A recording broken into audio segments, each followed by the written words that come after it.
Kehancuran bangsa Yahudi menurut Al-Quran, hadis, Taurat, dan fakta terkini. Segala puji bagi Allah Subhanahu wa Ta'ala yang memberi kabar gembira dan peringatan, menjanjikan dan menepati janjinya, menghakimi dan menyelesaikan, memutuskan dengan penuh keadilan.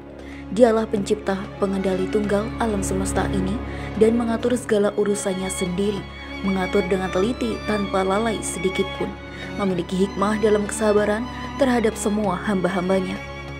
Sholawat serta salam kepada Rasulullah Shallallahu Alaihi Wasallam yang memberi kabar gembira kepada orang yang taat dan mengikuti petunjuknya, memperingatkan kepada yang mengingkari dan kenabiannya.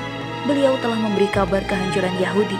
Bahkan Rasulullah Shallallahu Alaihi Wasallam telah menghunuskan pedang dan memerangi mereka, meminggirkan ke pojok-pojok dunia,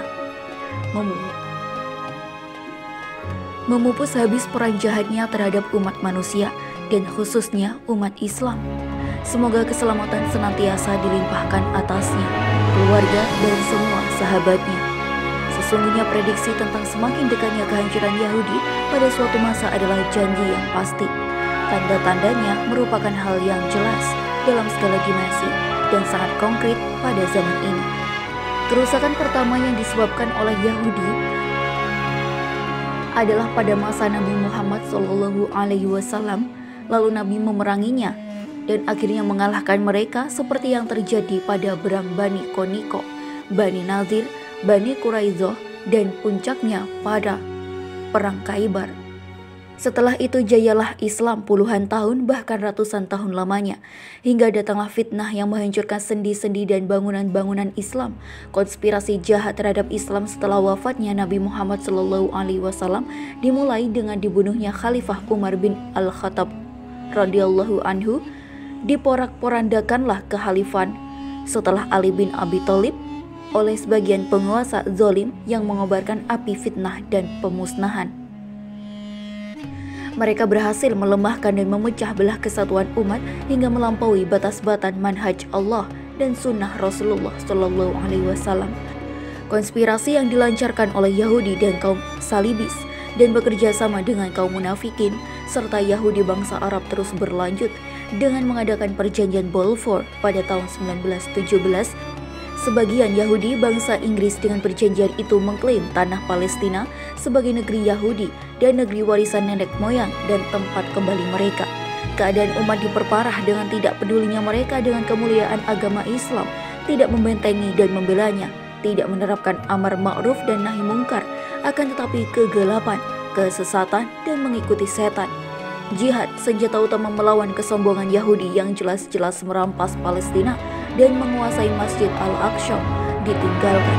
Kerusakan kedua dan terakhir yang dilakukan oleh orang Yahudi adalah membakar Masjid Al-Aqsa tahun 1969. 2 tahun setelah mereka merampas masjid suci itu dari umat Islam, mengotori dan melumuri dengan minuman keras, merobek-robek Al-Quran, menghina serta mengotorinya, menjadikan Masjid Al-Aqsa sebagai objek wisata non-muslim yang bebas keluar masuk hingga hari ini.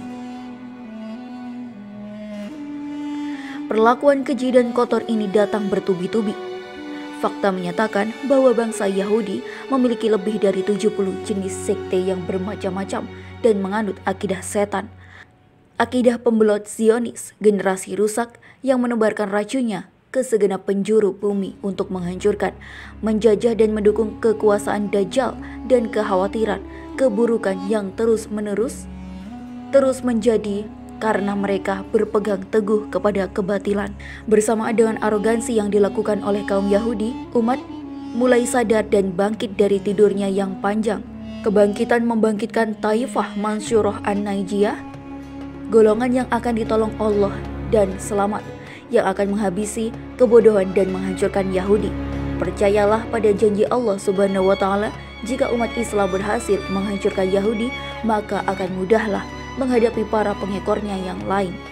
Sebagaimana dahulu Rasulullah Shallallahu Alaihi Wasallam menghabisi peran Yahudi, maka seluruh jazirah Arab tunduk di bawah pemerintah Rasulullah Shallallahu Alaihi Wasallam dan para sahabatnya. Firman Allah, dan jika kamu menolong agama Allah, maka Allah akan menolongmu dan akan meneguhkan pendirianmu. Quran Surah Muhammad ayat 7.